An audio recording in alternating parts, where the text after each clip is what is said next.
Yo, what is going on, guys? Welcome back to another video.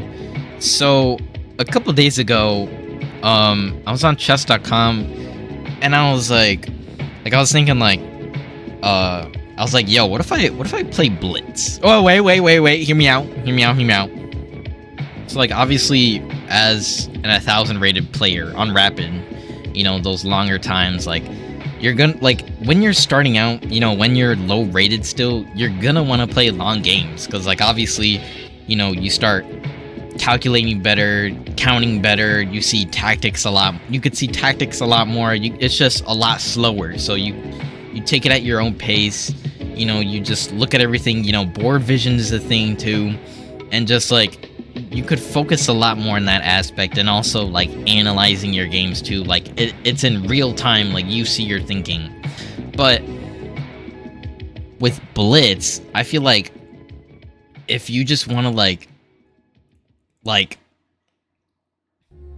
with like openings or like different ways you play your opening, or just like the main lines that you play, I feel like Blitz like could help you with volumes, like just volume, like play more chess, you know, because like when you're playing like a 10-minute game, 15-minute game, 30-minute game, you know, all these rapid games, like you're just gonna be able to play like one game at a time. But with like Blitz, you could play at least like 2 or 3, and like just more volume, like more games. Obviously you're gonna get more games in, and like at the end, even still after you play the Blitz game, you're just gonna analyze it, and it doesn't really matter the time because you're still gonna analyze the game. So I feel like no matter what, Blitz, Bullet, Rapid, you're still gonna learn something, and like make sure you don't make the same mistake next time, you know? And like, especially if you play like certain openings, like you're gonna learn a lot more from your opening, or like what your opponent's gonna do, because you know, you've seen it already so many times because of all the games you've played on Blitz. So, but my approach to the Blitz now, I feel like I should at least play, like if I wanted to play Blitz, I would play at least like 2 or 3 games max. You know, because you wouldn't when you're still, you know, when you're still low rated, you shouldn't focus all of your time on Blitz, but Rapid, obviously, you know, and analyzing those games. But like Blitz can also like help with like burnout, like you won't get burnt out, you know, because obviously you got to be locked in for like 10 plus minutes playing Rapid, and so like Blitz is just like a little like fun, you know, not too serious, but you're still gonna analyze the game, and like you're still taking the game seriously, but it's just like it's a lot more faster, it's a lot more fun rather than Rapid. So I feel like, because my old thought process on Blitz was like, don't play Blitz at all, and, you know, just play Rapid.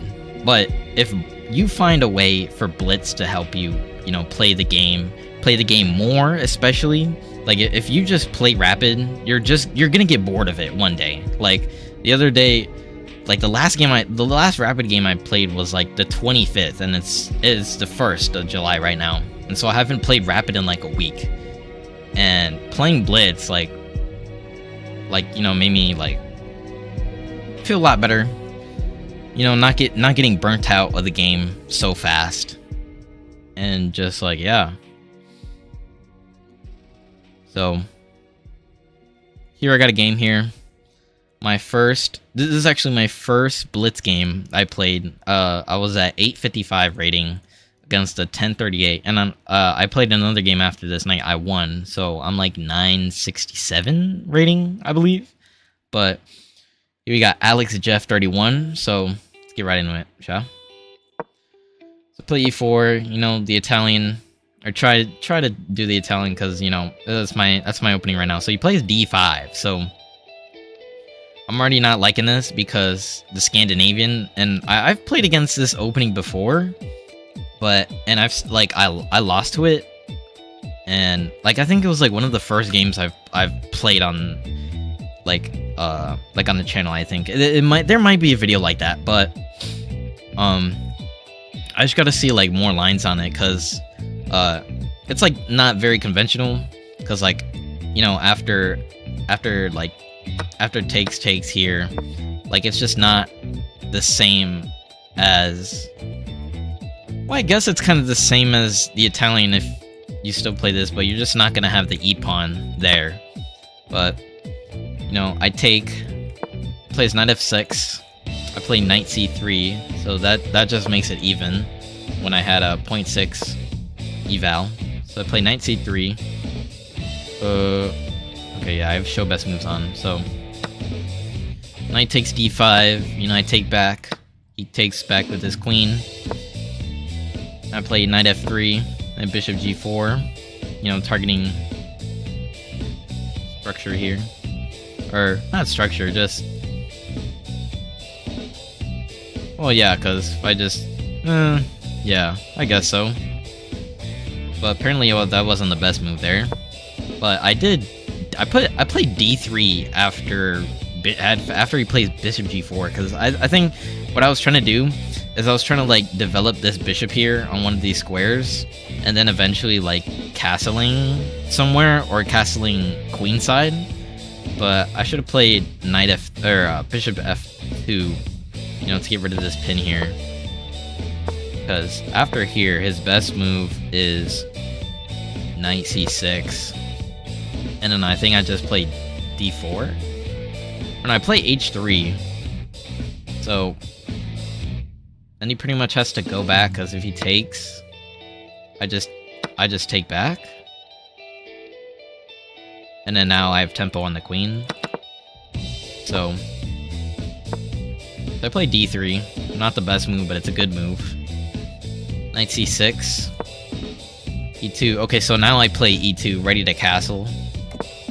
Castles. I castle, but the best move here was bishop c3.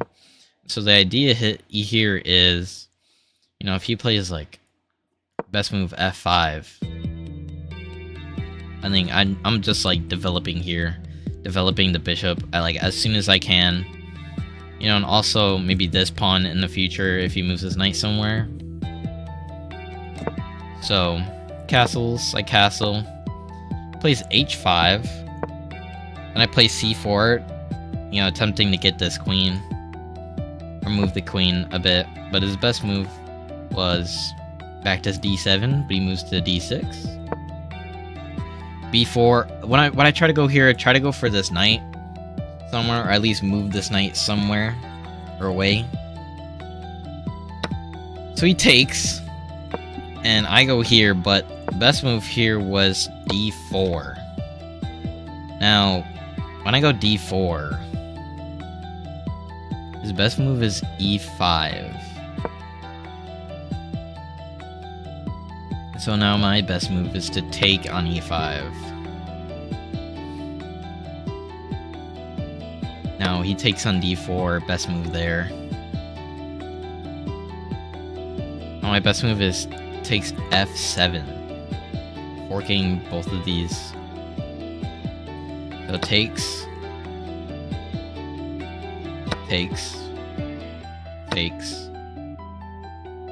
now I take d8. Now he can't take this because now I just take. So if he takes that, boom.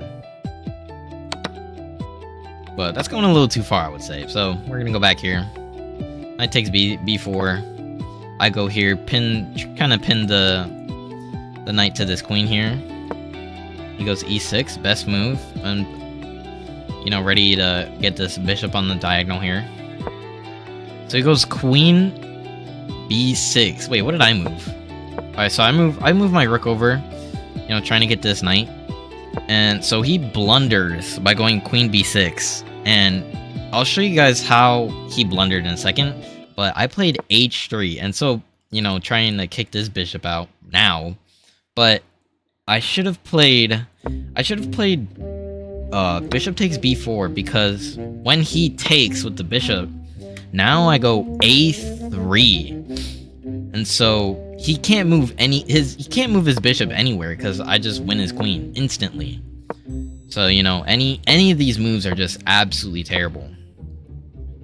And so I'm up 4.7 in this position right now. So he just falls completely for that. But, you know, I missed and played H3, but now I know what to play next time, you know? So he takes on F3, I take back. Now, he goes F5, and I still could have played the same thing. When he could have... Rook D3... I would have played... Best move would have been A4, still trying to get this here. Then C5. Protecting that. Then I would get the F rook to C1. Protecting this? Or... You go A6, trying to trade. So I would go E8. E8 to check. So what's the point of this move? Is it just this pawn here? So it goes D8. Yeah, it's just for this pawn right here, but... Okay, so it goes F5. Now I can still go for this here. You know, the same play. But, alas, I don't play that move. I go rook to E1, because I think I just tried to get this rook on the semi-open file here, and then potentially attacking this pawn. But he plays A5. I play queen C1. Now, I don't know what exactly this move here is. I actually don't know what I'm trying to do here, but maybe the bet, maybe I'll see in the next moves I play. But I should have taken again, because now he goes there. Then I play A4. Actually, no, wait. Yeah, here. No, wait. Yeah, because if he plays G5. If he plays G5, I just take back, and now I have the pawns here. I get this rook out. Now this is all open for my rook, and so that's just not looking good for him. But I play C1 here. I have no idea what I'm doing here. I spent like 8 seconds on that move. So he plays queen D4, totally missing bishop C5 here. Now, if he played C5, he's just targeting here, the F pawn. Now he's on the attack. Now I'll just have to defend with my rook, and that's not going to be good, losing this file here. Let's go back. Plays queen D4. So I play the best move. Bishop back to B2. Attacking here. So he blunders. But, you know, he's attacking my queen. I'm attacking his queen. But I don't do the best move here, and I go bishop takes D4. And, you know, he takes, I take, and that is a complete blunder. Because now he just takes. He takes back, and I could have won a lot more material by playing this move. This move was crazy. I didn't think I'd actually see this move, and I didn't, obviously. But B8, I take on D4, and now he can't take this or take this, because if he takes this, then I go C3. But then if he goes here, I go C6, check. Then he has to go B4. Then I take his rook. And then now it's just I'm plus 13 here, so that's crazy, Val. But that was going here was the best move possible. Now, if he would have taken that, I would have just gone here, and now I'm just up a rook completely. you know, he would have to move his king, move his bishop somewhere. Then I could go d1, and then I'm just up a full rook right there. Let's see where I'm at right now. Move 18. So obviously I take the queen first, not the best move. So he takes my queen. Now I take here, and now this isn't good because now it's back even, but this move I could have done the same thing. I could have done the same thing right here. You know, and then take with this. Wait, no.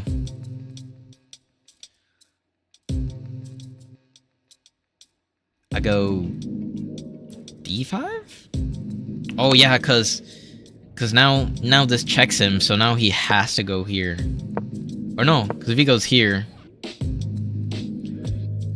I just take. Because then if he just takes this, then he's up a pawn, but you know, I have this pressured, and I can just move this pawn. And so if he just goes there, I'm taking this. I'm still pressured. I'm still pressuring his bishop here. Now he's gonna have to move somewhere else. So that's just not looking too good for him. So I take back. This isn't the best move. Now it's just plain even here. He even has an advantage. He's +8, right? Plus 0.8. A4 was a complete miss, because this was just a free pawn right here. Actually, no, wait. Wait, yeah, no. Yeah, this was the best move there. But I don't go there. Bishop goes to c5. And his best move was to go...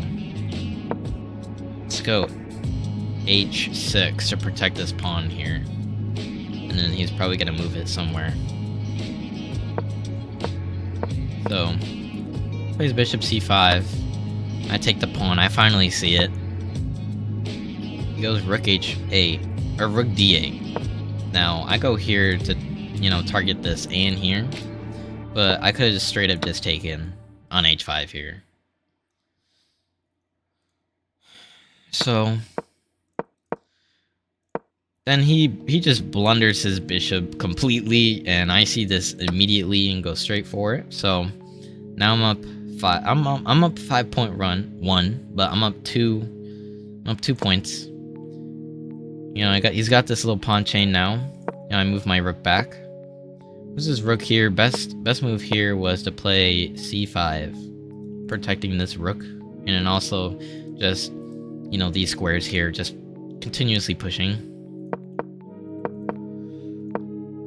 I move my king out because I'm just like, all right, let's get the king in the game. You know, it's getting to the end game spot. So, you know, I'm down time here, so I'm obviously not making the best moves because, you know, I'm down time. So I'm gonna have to try and make something here. So he sees c5 now. I go e2, but the best move here was to play bishop to d5, and now that pretty much blocks off this rook, and now I can just move my king, you know, or just come into his defenses with my rooks. But I didn't play that move, obviously, because I'm 855 on blitz. So it goes d7. I push with e4, trying to attack this rook somehow, you know, with 240 on the clock. So he goes rook d2, and I blunder completely because I had 4.6 advantage, and, you know, I could have played d5 again, and, you know, the better move here was going to e1. Actually, no, wait. No, d5. Yeah, bishop d5 is still the best move here.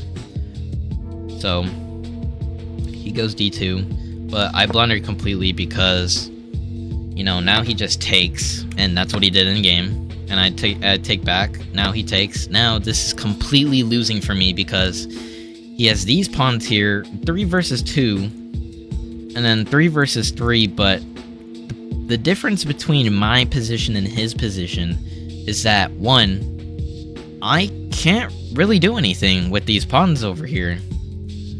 He's just gonna move his king, you know, to the center of the board or attack my rook. I'm gonna have to go somewhere. And you know, he has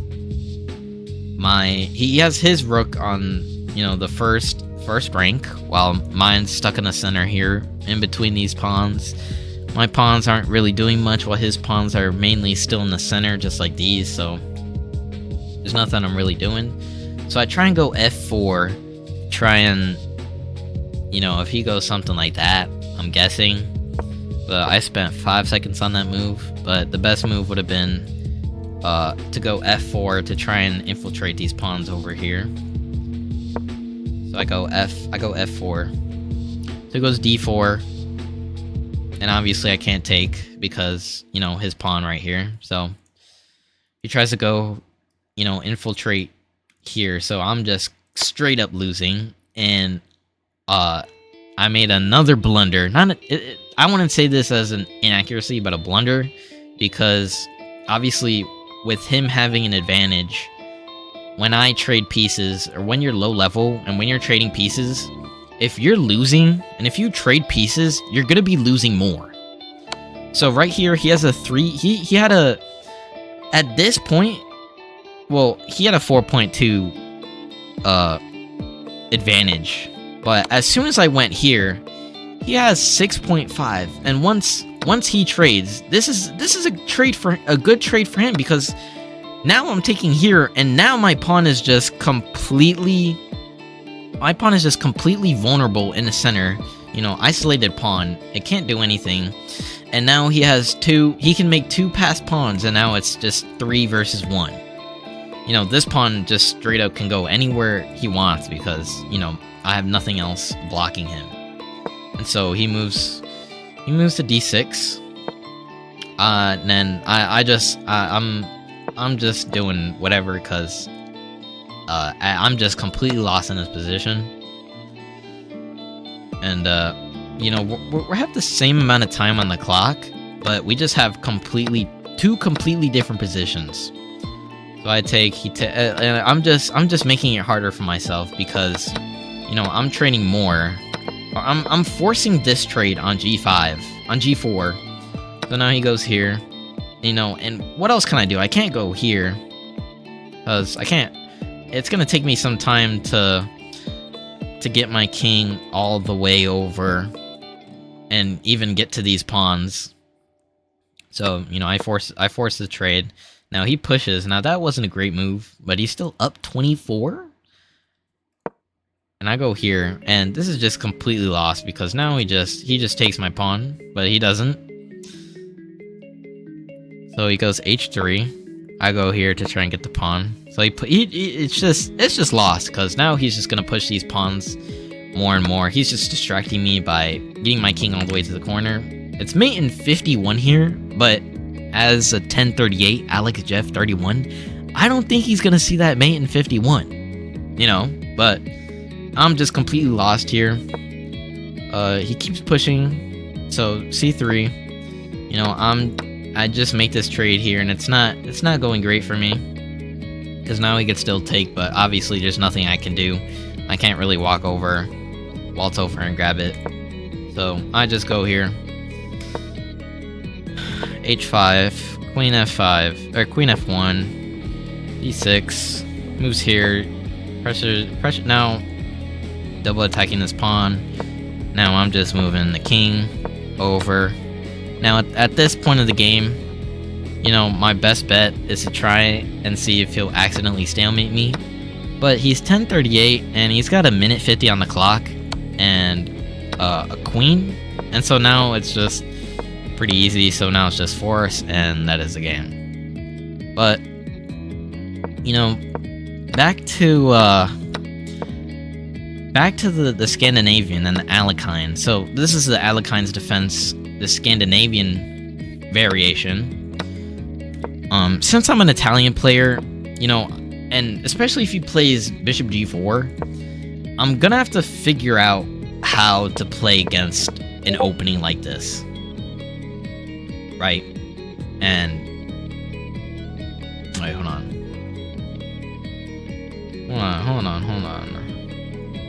Apparently, I'm not. Okay. Alright, I didn't have streamer mode on Discord. My bad, guys. If you heard that, notification. But see, like in the opening here, like I'm not playing the usual Italian, and I'm pretty much like cramped here. You know, I haven't pushed this pawn. And I'm thinking I should have played. You know, if I played something like this, I should have played something like d4. You know, because now I'm still having the center. He can't take it, and like if he plays c6, you know, I play f3, and it's still kind of like a regular. Wait, best move was actually bishop c3. Alright, but you guys get my point, though. Like, when I played this, you know, I was just kind of getting cramped inside, and all my pieces just at the back. Well, meaning he's got his rook, his queen, knight, bishop, all on my side of the board. And I'm just, like, trying to get an attack. You know, he blunders here, but I don't see it. He blunders again. I don't see it again. And I'm just playing not the best chess. You know, he blunders again, but I don't see it. And then I just completely make it even. You know, I'm not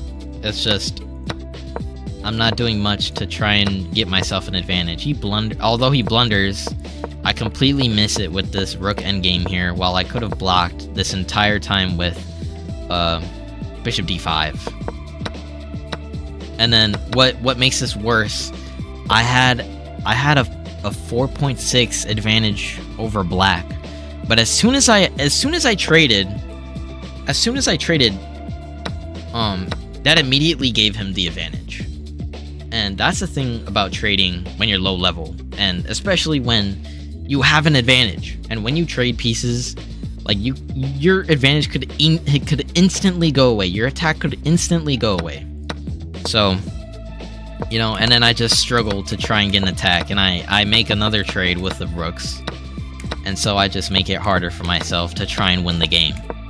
You know, and then in the end game, he just slowly just rips apart everything, and now I just struggle to try it and get stalemate, but it doesn't happen. But that's my first Blitz game. Let me see if I could play Rapid Game tomorrow and record it, but thank you guys for watching. See you guys later.